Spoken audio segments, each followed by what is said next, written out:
Hello everyone, ਅਸੀਂ ਅੱਜ conservation ਲਾਜ਼ ਕਰਨ ਜਾ ਰਹੇ ਹਾਂ। ਠੀਕ ਹੈ, ਜਿਵੇਂ ਜਿਵੇਂ ਸਾਡਾ ਮਕੈਨਿਕਸ ਹੈ ਜੋ ਉਹਦੀ ਸਟੱਡੀ ਹੈ ਅੱਗੇ ਅੱਗੇ ਚੱਲਦੀ ਗਈ ਅਤੇ ਡਿਵੈਲਪਮੈਂਟ ਹੁੰਦੀ ਗਈ ਅਤੇ ਸਾਡੇ ਉਹਦੇ ਕਾਰਨ ਹੀ ਸਾਡੇ ਕੰਜ਼ਰਵੇਸ਼ਨ ਲਾਜ਼ ਐਗਜ਼ਿਸਟੈਂਸ ਦੇ ਵਿੱਚ ਆਏ ਨੇ। ਠੀਕ ਹੈ, ਜਿਹੜੇ ਕੰਜ਼ਰਵੇਸ਼ਨ ਲਾਅ ਤੇ ਆਪਣੇ ਠੀਕ ਹੈ ਇਹ ਕੁਝ ਡੈਫੀਨੇਸ਼ਨਸ ਤੋਂ ਡਿਵੈਲਪ ਹੋਇਆ, ਜਿਵੇਂ ਕਿ ਫੋਰਸ ਦੀ ਡੈਫੀਨੇਸ਼ਨ ਹੋ ਗਈ, ਟਾਰਕ ਦੀ ਹੋ ਗਈ ਅਤੇ ਆਪਣੇ ਐਨਰਜੀ ਮੋਮੈਂਟਮ ਵਗੈਰਾ ਹੈ ਨਾ, ਜਿੰਨੀਆਂ ਵੀ ਇਹ ਇਹਨਾਂ ਡੈਫੀਨੇਸ਼ਨ ਤੋਂ ਸਾਡੇ ਕੰਜ਼ਰਵੇਸ਼ਨ ਲਾਜ਼ ਡਿਵੈਲਪ ਹੋਇਆ। ਠੀਕ ਹੈ, ਵੈਸੇ ਅਸੀਂ ਇਹਨਾਂ ਨੂੰ ਡਰਾਈਵ ਉਹਦੇ ਤੋਂ ਵੀ ਆਪਣੇ ਨਿਊਟਨਸ ਲਾਜ਼ ਤੋਂ ਵੀ ਡਰਾਈਵ ਕਰ ਸਕਦੇ ਹਾਂ। ਸੈਕਿੰਡ ਲਾਅ ਜਿਵੇਂ ਕਿ ਥਰਡ ਲਾਅ, ਇਹਨਾਂ ਦੋਨਾਂ ਲਾਜ਼ ਤੋਂ ਕੰਜ਼ਰਵੇਸ਼ਨ ਲਾਜ਼ ਡਿਵੈਲਪ ਹੋ ਜਾਂਦੇ ਆ। ਬੇਸਿਕਲੀ ਕਿਹੜੇ ਕਿਹੜੇ ਲਾਅ ਨੇ ਜਿਹੜੇ ਸਾਡੇ ਕੰਜ਼ਰਵੇਸ਼ਨ ਲਾਜ਼ ਨੇ। ਠੀਕ ਹੈ, ਫਸਟ ਵਾਲਾ ਹੈਗਾ ਕੰਜ਼ਰਵੇਸ਼ਨ ਆਫ ਲੀਨੀਅਰ ਮੋਮੈਂਟਮ। ਠੀਕ ਹੈ, ਸੈਕਿੰਡ ਵਾਲਾ ਕੰਜ਼ਰਵੇਸ਼ਨ ਆਫ ਐਂਗੂਲਰ ਮੋਮੈਂਟਮ। ਠੀਕ ਹੈ, ਥਰਡ ਵਾਲਾ ਹੈਗਾ ਕੰਜ਼ਰਵੇਸ਼ਨ ਆਫ ਦੀ ਐਨਰਜੀ। ਇਹ ਸਾਡੇ ਤਿੰਨ ਲਾ ਨੇ ਮੇਨ। ਠੀਕ ਹੈ, ਲੀਨੀਅਰ ਮੋਸ਼ਨ ਲਈ ਲੀਨੀਅਰ ਮੋਮੈਂਟਮ ਦਾ, ਐਂਗੂਲਰ ਮੋਸ਼ਨ ਲਈ ਐਂਗੂਲਰ ਮੋਮੈਂਟਮ ਦਾ ਕੰਜ਼ਰਵੇਸ਼ਨ ਦਾ ਲਾ। ਠੀਕ ਹੈ, ਦੇਖੋ ਇਹਨਾਂ 'ਤੇ ਜਾਣ ਤੋਂ ਪਹਿਲਾਂ ਸਾਨੂੰ ਇਹਨਾਂ ਨੂੰ ਚੰਗੀ ਤਰ੍ਹਾਂ ਸਮਝਣ ਦੇ ਲਈ ਸਾਨੂੰ ਕੁਝ ਬੇਸਿਕ ਕਨਸੈਪਟਸ ਦੀ ਲੋੜ ਆ। ਠੀਕ ਹੈ, ਸਭ ਤੋਂ ਪਹਿਲਾਂ ਅਸੀਂ ਉਹ ਕਰਾਂਗੇ, ਜਿਵੇਂ ਕਿ ਦੇਖੋ ਕੰਜ਼ਰਵੇਸ਼ਨ ਲਾਅ ਤਾਂ ਵੈਸੇ ਸਾਨੇ ਉਹਦੇ ਤੋਂ ਡਰਾਈਵ ਕਰ ਲਏ ਸੀ, ਆਪਣੇ ਨਿਊਟਨਸ ਲਾਜ਼ ਆਫ ਮੋਸ਼ਨ ਤੋਂ ਕੰਜ਼ਰਵੇਸ਼ਨ ਲਾਜ਼ ਅਸੀਂ ਡਰਾਈਵ ਕਰ ਚੁੱਕੇ ਸੀ। ਬਟ ਪ੍ਰੋਬਲਮ ਕੀ ਆਈ, ਜਿਹੜੇ ਨਿਊਟਨਸ ਲਾਜ਼ ਆਫ ਮੋਸ਼ਨ ਤੇ ਠੀਕ ਹੈ ਉਹ ਕਾਹਦੇ ਲਈ ਐਪਲੀਕੇਬਲ ਤੇ ਸਾਡੇ ਕੋਲ ਕਿਹੜੀਆਂ ਇੰਟਰੈਕਸ਼ਨਾਂ ਨੇ। ਸਾਡੇ ਕੋਲ ਇੰਟਰੈਕਸ਼ਨਾਂ ਨੇ ਹੈਗੀਆਂ ਨੇ ਆਪਣੇ ਕੋਲ ਕੂਲਮ ਇੰਟਰੈਕਸ਼ਨ ਆ। ਠੀਕ ਹੈ, ਇੱਕ ਗ੍ਰੈਵੀਟੇਸ਼ਨਲ ਇੰਟਰੈਕਸ਼ਨ ਹੈ, ਗ੍ਰੈਵੀਟੇਸ਼ਨਲ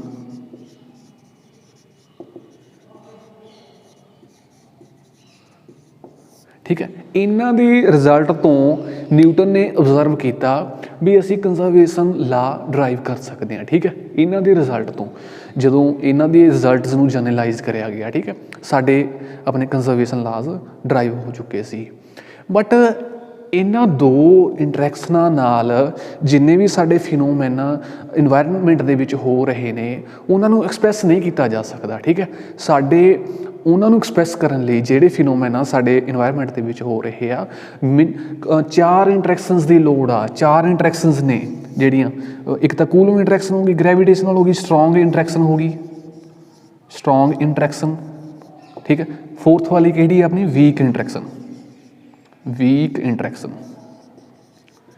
ਇਹ ਚਾਰੋਂ ਇੰਟਰੈਕਸ਼ਨਸ ਨੇ ਜੋ ਸਾਡੀਆਂ ਜਿੰਨੇ ਵੀ ਫਿਨੋਮੈਨਾ ਸਾਡੇ ਇਨਵਾਇਰਨਮੈਂਟ ਦੇ ਵਿੱਚ ਹੋ ਰਹੇ ਆ ਇਹਨਾਂ ਦੇ ਬੇਸਡ ਆ, ਮਤਲਬ ਕਿ ਇਹ ਐਕਸਪਲੇਨ ਕਰ ਦਿੰਦੀਆਂ ਨੇ। ਠੀਕ ਹੈ, ਦਿੱਕਤ ਕੀ ਆਈ, ਦਿੱਕਤ ਇਹ ਆਈ ਜਿਹੜੇ ਨਿਊਟਨਸ ਲਾ ਤੇ ਜਿਹੜੇ ਐਪਲੀਕੇਬਲ ਤੇ ਕੂਲਮ ਲਾ ਤੇ ਗ੍ਰੈਵੀਟੇਸ਼ਨਲ ਲਾ ਲਈ ਹੀ ਐਪਲੀਕੇਬਲ ਤੇ। ਠੀਕ ਹੈ, ਸੌਰੀ ਗ੍ਰੈਵੀਟੇਸ਼ਨਲ ਇੰਟਰੈਕਸ਼ਨ ਦੇ ਲਈ ਹੀ ਐਪਲੀਕੇਬਲ ਤੇ। ਬਟ ਜਿਹੜੀਆਂ ਆਹ ਸਟਰੋਂਗ ਇੰਟਰੈਕਸ਼ਨਸ ਤੇ ਵੀਕ ਇੰਟਰੈਕਸ਼ਨਸ ਇਹਨਾਂ ਲਈ ਕੁਝ ਕਿਹਾ ਨਹੀਂ ਜਾ ਸਕਦਾ ਤੇ। ਠੀਕ ਹੈ, ਇਹਨਾਂ ਲਈ ਮਤਲਬ ਕਿ ਐਪਲੀਕੇਬਲ ਨਹੀਂ ਮੰਨ ਸਕਦੇ ਆਪਾਂ। ਤੇ ਜਿਹੜੀਆਂ ਆਪਣੇ ਕੋਲ ਕੰਜ਼ਰਵੇਸ਼ਨ ਲਾ ਤੇ, ਬਟ ਜਿਹੜੇ ਕੰਜ਼ਰਵੇਸ਼ਨ ਲਾਜ਼ ਤੇ ਜੋ ਨਿਊਟਨ ਲਾਜ਼ ਤੋਂ ਡਰਾਈਵ ਹੋਏ ਤੇ ਉਹ ਚਾਰਾਂ ਲਈ ਐਪਲੀਕੇਬਲ ਸੀ, ਕੂਲਮ ਲਈ, ਗ੍ਰੈਵੀਟੇਸ਼ਨ, ਸਟਰੋਂਗ, ਵੀਕ। ਠੀਕ ਹੈ, ਇਹਨਾਂ ਚਾਰੋਂ ਇੰਟਰੈਕਸ਼ਨਸ ਦੇ ਲਈ ਸਾਡੇ ਕੰਜ਼ਰਵੇਸ਼ਨ ਲਾਜ਼ ਐਪਲੀਕੇਬਲ ਤੇ।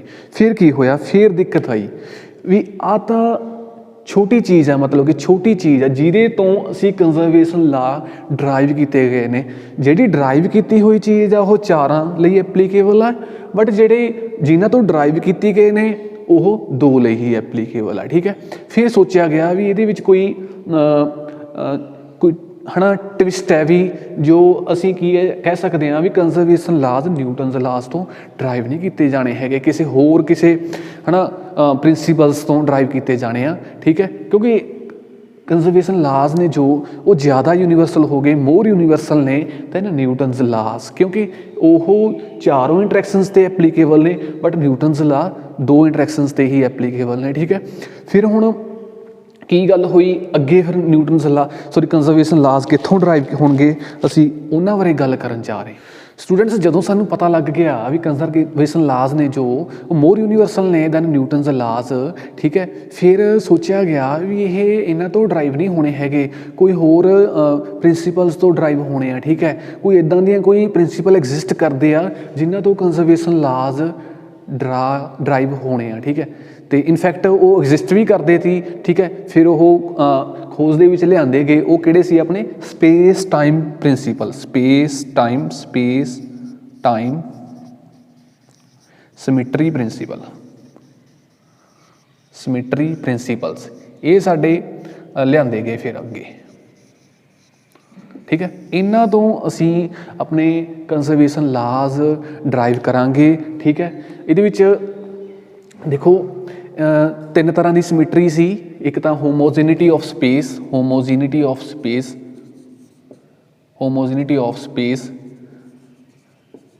ਠੀਕ ਹੈ। ਇਹ ਕਾਹਨੂੰ ਲੀਡ ਕਰਦੀ ਹੈ ਸਾਡੀ, ਇਹ ਲੀਡ ਕਰਦੀ ਹੈ ਕੰਜ਼ਰਵੇਸ਼ਨ ਆਫ ਲੀਨੀਅਰ ਮੋਮੈਂਟਮ, ਠੀਕ ਹੈ। ਉਸ ਤੋਂ ਬਾਅਦ ਆਈਸੋਟ੍ਰੋਪੀ ਆਫ ਸਪੇਸ, ਉਹ ਕਾਹਨੂੰ ਲੀਡ ਕਰਿਆ ਉਹਨੇ, conservation of angular momentum. Third ਲਾ ਕੀ ਸੀ ਸਾਡਾ, ਹੋਮੋਜੀਨਿਟੀ ਆਫ ਫਲੋ ਆਫ ਟਾਈਮ, ਉਸਨੇ ਕਾਹਨੂੰ ਲੀਡ ਕਰਿਆ, ਕੰਜ਼ਰਵੇਸ਼ਨ ਆਫ ਐਨਰਜੀ।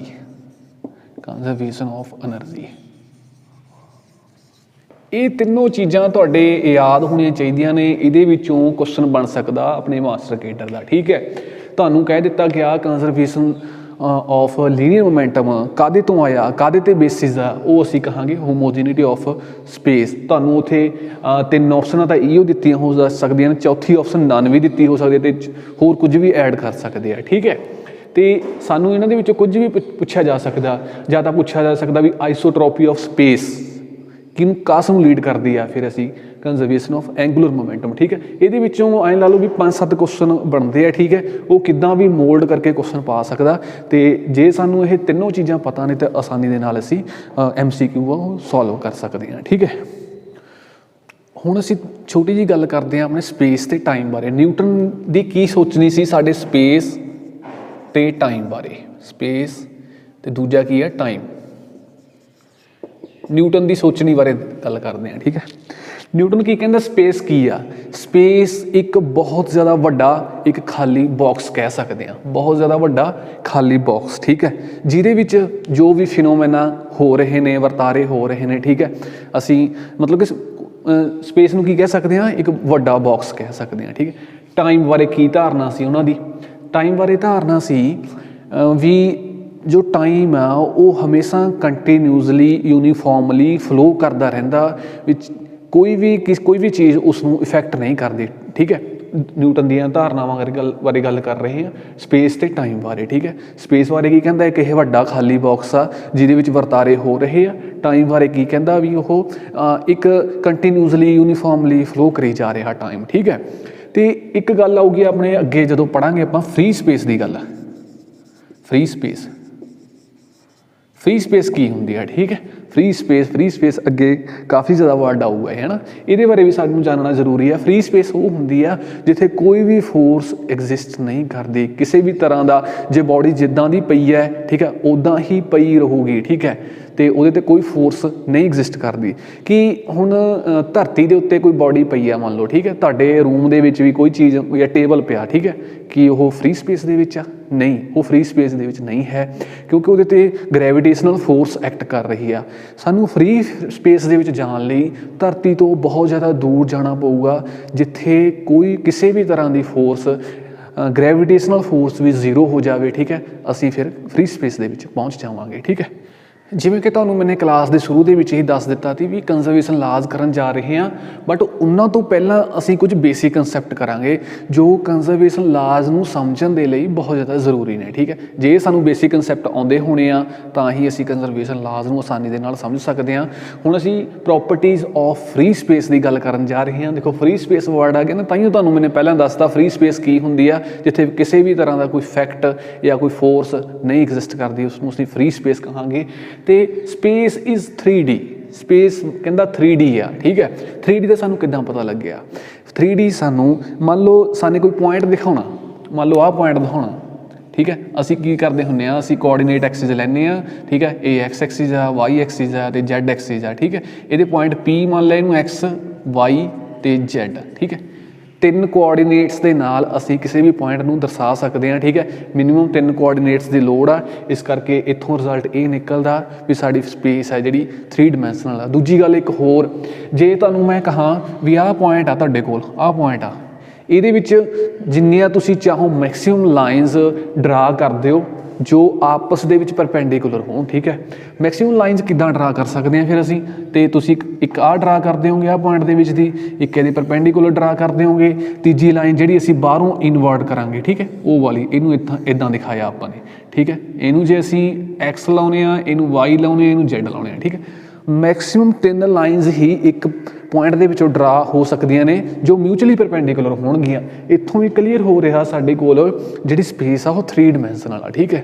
ਹੁਣ ਵਿੱਚ ਸਟੂਡੈਂਟਸ ਦੇ ਦਿਮਾਗ ਦੇ ਵਿੱਚ ਗੱਲ ਆਉਂਦੀ ਹੋਣੀ ਆ ਵੀ ਅਸੀਂ ਤਾਂ n ਡਿਮੈਂਸ਼ਨਲ ਸਪੇਸ ਵੀ ਪੜ੍ਹੀ ਆ, ਵੀ ਉਹ ਕਿੱਥੋਂ ਪੜ੍ਹ ਲਈ ਅਸੀਂ, ਠੀਕ ਹੈ। ਜੋ n ਡਿਮੈਂਸ਼ਨਲ ਸਪੇਸ ਹੈ ਉਹ ਅਸੀਂ ਇਮੈਜਨਰੀ ਸਪੇਸ ਪੜ੍ਹਦੇ ਹਾਂ, ਠੀਕ ਹੈ। ਉਹ ਐਗਜ਼ਿਸਟ ਨਹੀਂ ਕਰਦੀ ਹੈਗੀ, ਇਮੈਜਨ ਕਰਕੇ ਚੱਲਦੇ ਹਾਂ, ਠੀਕ ਹੈ। n ਡਿਮੈਂਸ਼ਨ ਵਾਲੇ n ਡਿਮੈਂਸ਼ਨ ND, ਤੇ ਉਹ ਕਿਸੇ ਸਿਸਟਮ ਨੂੰ ਦਰਸਾਉਣ ਦੇ ਲਈ n ਕੋਆਰਡੀਨੇਟ ਉਹ ਵੀ ਇਮੈਜਨਰੀ ਹੁੰਦੇ ਨੇ, ਅਸੀਂ ਉਹ ਕੰਸੀਡਰ ਕਰ ਲੈਂਦੇ ਹੁੰਦੇ ਹਾਂ, ਠੀਕ ਹੈ। ਤੇ ਹੁਣ ਹੋਰ ਇੱਕ ਨਾਲ ਦੀ ਨਾਲ ਗੱਲ ਕਰਦੇ ਨੇ ਸਪੈਸ਼ਲ ਥਿਊਰੀ ਆਫ ਰਿਲੇਟਿਵਿਟੀ ਦੇ ਵਿੱਚ। ਸਪੈਸ਼ਲ ਥਿਊਰੀ ਆਫ ਰਿਲੇਟਿਵਿਟੀ ਦੇ ਵਿੱਚ ਅਸੀਂ ਕਿੰਨੇ ਡਿਮੈਂਸ਼ਨਲ ਸਪੇਸ ਕੰਸੀਡਰ ਕਰਕੇ ਚੱਲਦੇ ਹਾਂ? 4 ਡਿਮੈਂਸ਼ਨਲ।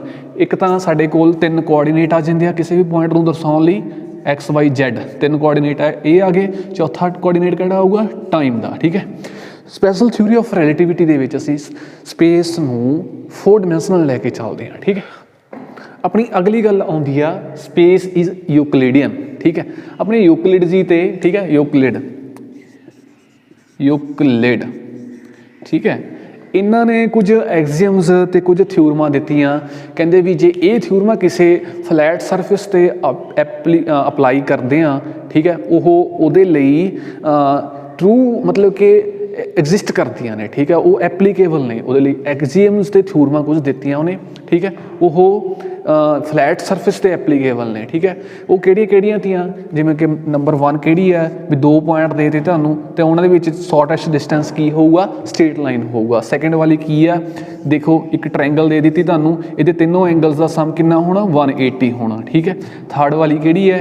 थर्ड की कहंदा ओह कहंदा पाइथागोरस थ्योरम दे विच, सॉरी, राइट एंगल ट्रायंगल दे विच पाइथागोरस थ्योरम हमेशा एप्लीकेबल होंदी है, मतलब कि एग्जिस्ट करती है। आप साडे कोल राइट एंगल ट्रायंगल है, पाइथागोरस थ्योरम है जिहड़ी ओह एग्जिस्ट करदी है। करन दा स्केयर, लंब दा स्केयर ते करन दा स्केयर मतलब कि हाइपोटेन्यूज दा square is equal to base दा स्केयर प्लस परपेंडिकुलर दा स्केयर, ठीक है। ये अपनी होगी हाइपोटेन्यूज दी। ते चौथी गल की हुंदी है? चौथी गल ये आ भी कोई अपने कोल सर्कल है, सर्कल अपने कोल, उहदा असां ने घेरा लेना, मतलब कि पैरीमीटर लेना 2 पाई आर, सर्कल का पैरीमीटर 2 पाई आर, उन्होंने अपने डायामीटर नाल डिवाइड कर देंगे तो वो हमेशा पाई हुंदा, ठीक है। ये अपनियां यूक्लिड दे एक्सियम ते थ्योरमां दियां कुछ फ्लैट सरफेस दे लई, जिहड़ी सरफेस यूक्लिड है ना, जिहड़ी सरफेस ते ये चारे एक्सियम ते थ्योरमां एप्लीकेबल ने, वो सरफेस किहड़ी होनी है? अपनी फ्लैट सरफेस होनी है, ठीक है। हुण जे तुहानूं 2 सरफेस दे दित्तियां जान ते उहदे विच दसना पवे तुहानूं भी किहड़ी फ्लैट सरफेस आ ते दूजी वाली किहड़ी है जिहड़ी उस कर्वड सरफेस आ, ठीक है। असी इहो एक्सियम अप्लाई करके उन्होंने चैक कर सकते हैं भी ये सरफेस जो कर्वड है और है ये फ्लैट है, ठीक है। फिर उस तो बाद यूक्लिड ने तो ये अपने एक्सियम ते थ्योरमां देतियां ते एक फिर अपने मैथेमैटिशियन आए गॉस, GUASS, ये स्पैलिंग ने ये, ठीक है। गॉस मैथेमैटिशियन आए तो उन्होंने देखा भी आ वालियां जो थ्योरमां ने ते एक्सियम ने, उन्होंने स्पेस ते अपने अप्लाई करके वेखे, स्पेस ते अप्लाई करे, ठीक है। ਅਪਲਾਈ ਕਰਨ ਤੋਂ ਬਾਅਦ ਰਿਜ਼ਲਟ ਇਹ ਨਿਕਲਿਆ, ਇਹ ਜੋ ਐਕਸੀਅਮ ਤੇ ਥਿਊਰਮਾਂ ਤੀਆਂ ਸਪੇਸ ਲਈ ਐਪਲੀਕੇਬਲ ਤੀਆਂ, ਵੈਲਿਡ ਤੀਆਂ, ਠੀਕ ਹੈ। ਇਸ ਕਰਕੇ ਸਾਡੀ ਸਪੇਸ ਕੀ ਹੋ ਗਈ, ਫਲੈਟ ਹੋ ਗਈ, ਠੀਕ ਹੈ। ਸਪੇਸ ਇਜ਼ ਫਲੈਟ ਹੋ ਗਈ ਤੇ ਸਪੇਸ ਨੂੰ ਅਸੀਂ ਯੂਕਲਿਡੀਅਨ ਕਹਿ ਸਕਦੇ ਹਾਂ, ਠੀਕ ਹੈ, ਕਿਉਂਕਿ ਇਹਦੇ ਯੂਕਲਿਡੀਅਨ ਦੇ ਐਕਸੀਅਮ ਤੇ ਥਿਊਰਮਾਂ ਨੇ ਜਿਹੜੀਆਂ ਉਹ ਐਪਲੀਕੇਬਲ ਹੋ ਗਈਆਂ, ਤਾਂ ਸਪੇਸ ਕੀ ਹੋ ਗਈ ਸਾਡੀ, ਯੂਕਲਿਡੀਅਨ ਹੋ ਗਈ। ਅਗਲੀ ਗੱਲ ਕਰਦੇ ਹਾਂ ਅਸੀਂ ਸਪੇਸ ਇਜ਼ ਹੋਮੋਜੀਨੀਅਸ। ਹੋਮੋਜੀਨੀਅਸ ਤੁਹਾਨੂੰ ਫਿਰ ਮੈਂ ਇਹਦੇ ਵਿੱਚ ਟ੍ਰਿਕ ਵੀ ਦੱਸਾਂਗਾ ਕੀ ਗੱਲ ਆ, ਤੁਹਾਨੂੰ ਉਹ ਟ੍ਰਿਕ ਤੋਂ ਹੀ ਯਾਦ ਰਹਿ ਜਾਣਾ ਵੀ ਕੀ ਕਰਵਾਉਣਾ ਇਹਦੇ ਵਿੱਚ। ਹੋਮੋਜੀਨੀਅਸ ਦੇ ਵਿੱਚ ਅਸੀਂ ਐਗਜ਼ਾਮਪਲ ਦੇ ਨਾਲ ਹੀ ਚੱਲਦੇ ਹਾਂ। ਪਹਿਲਾਂ ਤਾਂ ਸਾਡੇ ਕੋਲ ਆਹ ਦੇਖੋ, ਇਹ ਹੈਗਾ ਐਕਸ ਐਕਸਿਸ ਤੇ ਇਹ ਹੈਗਾ ਵਾਈ ਐਕਸਿਸ, ਠੀਕ ਹੈ। ਇਹ ਹੈਗਾ ਸਾਡਾ ਓਰੀਜਨ। ਹੁਣ ਸਾਡੇ ਕੋਲ ਇੱਥੇ ਪੁਆਇੰਟ ਪਿਆ, ਮਾਸ ਪਿਆ ਇੱਥੇ m1 ਮਾਸ ਆ ਤੇ A ਪੁਆਇੰਟ ਆ, ਤੇ ਇੱਥੇ ਮਾਸ m2 ਪਿਆ ਤੇ B ਪੁਆਇੰਟ ਆ, ਠੀਕ ਹੈ। ਕੀ ਹੋਇਆ, ਅਸੀਂ ਇੱਥੇ ਇਹਨਾਂ ਦੇ ਵਿੱਚ ਗ੍ਰੈਵੀਟੇਸ਼ਨਲ, ਇਹਨਾਂ ਦੇ ਵਿੱਚ ਅਸੀਂ ਪੋਟੈਂਸ਼ੀਅਲ ਐਨਰਜੀ ਚੈੱਕ ਕਰਦੇ ਹਾਂ, ਕਿੰਨੀ ਪੋਟੈਂਸ਼ੀਅਲ ਐਨਰਜੀ ਆ।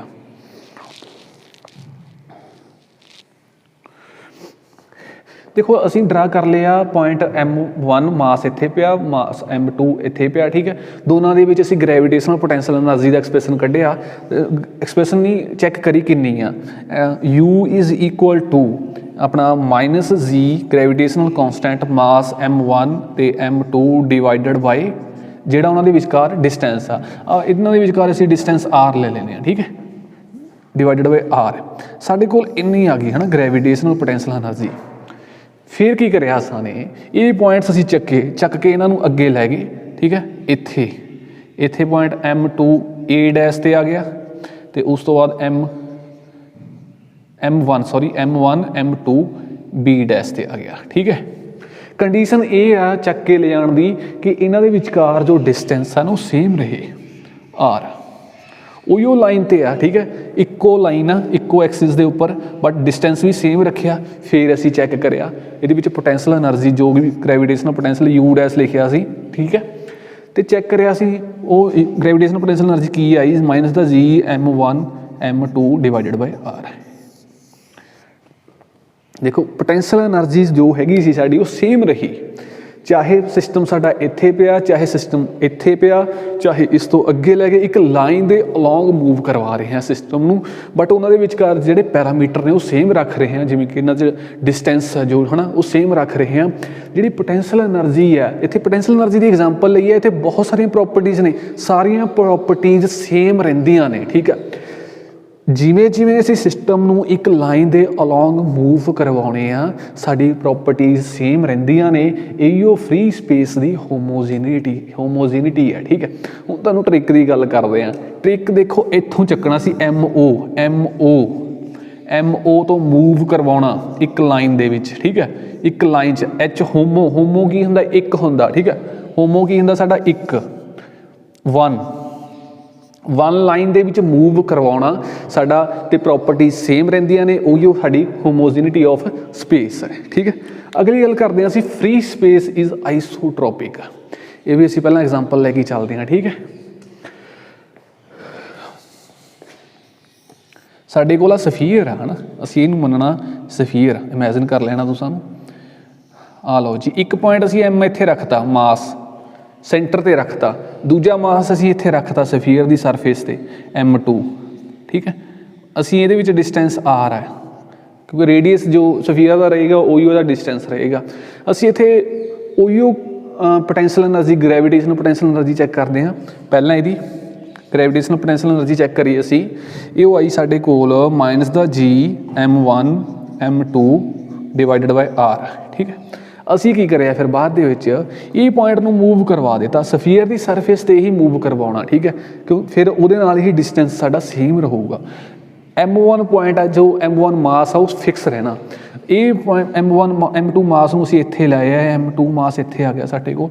ਫਿਰ ਅਸੀਂ ਆਪਣੀ ਗ੍ਰੈਵੀਟੇਸ਼ਨਲ ਪੋਟੈਂਸ਼ੀਅਲ ਐਨਰਜੀ ਚੈੱਕ ਕਰੀ ਤਾਂ ਸਾਡੇ ਕੋਲ minus G m1 m2 divided by r, ਉਹੀ ਉਹ ਸੇਮ ਰਹੀ, ਠੀਕ ਹੈ। ਰੋਟੇਸ਼ਨ ਕਰਨ ਉੱਪਰ ਵੀ ਸਾਡੇ ਕੋਲ ਜੋ ਗ੍ਰੈਵੀਟੇਸ਼ਨਲ ਐਨਰਜੀ ਹੈ ਉਹ ਸੇਮ ਰਹੀ, ਠੀਕ ਹੈ। ਇਹੋ ਸਾਡੀ ਆਈਸੋਟ੍ਰੋਪਿਕ ਹੈ, ਆਈਸੋਟ੍ਰੋਪੀ ਹੈ। ਫ੍ਰੀ ਸਪੇਸ ਇਜ਼ ਆਈਸੋਟ੍ਰੋਪਿਕ, ਮਤਲਬ ਕਿ ਪ੍ਰੋਪਰਟੀਜ਼ ਨੇ ਜੋ ਸਾਡੀਆਂ सिस्टम नूं रोटेट करन उपर भी सेम रहिंदियां ने, ठीक है। एक पॉइंट फिक्स कर लो अपना, सिस्टम नूं रोटेट कर दो, ठीक है, साडियां प्रॉपर्टीज़ सेम रहिंदियां ने। इहो free space the, free space is isotropic, ठीक है। हुण देखो रोटेट, इत्थों आर ओ चकना, रोटेट करवाउणा सिस्टम नूं। ये तुहानूं मैं ट्रिक तां दस रिहा क्योंकि ਜਿਹੜਾ स्टूडेंट बार-बार पढ़ता वो तो चलो याद हो जानी है, ਜਿਹੜਾ एक दो बार पढ़ता उन्होंने मुश्किल होंदा, फिर वो कन्फ्यूजन हो जाती है होमोजीनियस ते आइसोट्रोपिक दे विच, है ना। भी ये रोटेट करवाना या मूव करवाना, ये असीं चक्कांगे MO मतलब कि मूव करवाना सिस्टम नूं एक साइड ते नूं। दूजी गल आइसोट्रोपिक मतलब रोटेट करवाना, ठीक है, सिस्टम नूं रोटेट करवाना ये ते ये आपां ने मूव करवाना। ये तो सारे ट्रिक तो याद रखना, प्रॉपर्टीज़ हमेशा सेम रहिंदियां ने, चाहे मूव करवा लो एक साइड दे नूं, चाहे असीं रोटेट करवा लो, ठीक है। इहो साडी होमोजेनिटी ऑफ फ्री स्पेस है, तो इहो साडी फ्री स्पेस दी आइसोट्रोपी है, ठीक है। नैक्सट जो साडी टर्म है टाइम, टाइम की असीं प्रॉपर्टीज़ डिस्कस करते हैं। टाइम इज़ 1D, ठीक है, ये तो ज़्यादा कोई कुछ एक्सप्लेन करने नूं नहीं हैगा। टाइम 1D है, 1D दे विच असीं ये याद रखना, ठीक है। सैकेंड गल करते हैं असीं homogeneity of time. Homogeneity of time दे विच की है, सानूं पता भी टाइम जो यूनीफॉर्मली फ्लो करता है, ठीक है, मतलब कि एक लय दे विच, आपां देसी लैंगुएज की है लय दे विच फ्लो कर रहा, ठीक है। इहदा मतलब की है भी जिहड़ा ईवेंट अज हो रहा, ठीक है, उहिओ ईवेंट सेम कंडीशन के अंडर तां जिन्ने टाइम अज हो रहा तो अज तो 10 दिनों नूं या 15 दिनों नूं, ठीक है, या 10 सालों नूं सेम कंडीशनस होण, उहिओ ईवेंट उन्ने ही टाइम दे विच, है ना, होऊगा, ठीक है। इहो साडी होमोजेनिटी ऑफ टाइम है। फॉर एग्जाम्पल लैंदे आ, असीं अपनी छत ते जांदे आ, छत तो असीं कोई ब्रिक चकदे आ ते उहदी हाइट नाप के उत्थों असीं डेगदे आ उपरों छड्ड दिंदे आ, ते की हुंदा वो कुछ सैकेंड दे विच धरती नाल टकरा जाऊगी, ठीक है। मान लो 5 सैकेंड लगे साडे, ते उस तो बाद असीं साल बाद या 2 साल बाद या 10 साल बाद या हज़ारां सालां बाद, ठीक है, फिर उहिओ छत ते जाने, उहिओ सेम कंडीशनस ने, ठीक है, ते उहिओ ब्रिक लैंदे आ, वो ब्रिक नूं असीं उत्थों छत तो छड्ड देंगे तां भी उन्ना ही टाइम लगूगा। जो अज तो 10 साल पहलां 5 सैकेंड लगे सी, अज भी साडे, है ना, 10 सैकेंड सॉरी 5 सैकेंड ही लगने आ, ठीक है, उन्ना ही टाइम लगना। इहो साडी homogeneity of time. Time is isotropic, isotropy of time. Newton के ला तो असीं समझदे इहनूं गल। न्यूटन का ला की कहंदा, F is proportional to m into d square r by dt square, ठीक है। F is equal to ma हुंदा ना, F is equal to ma। Acceleration नूं असीं आ लिखिआ, ठीक है।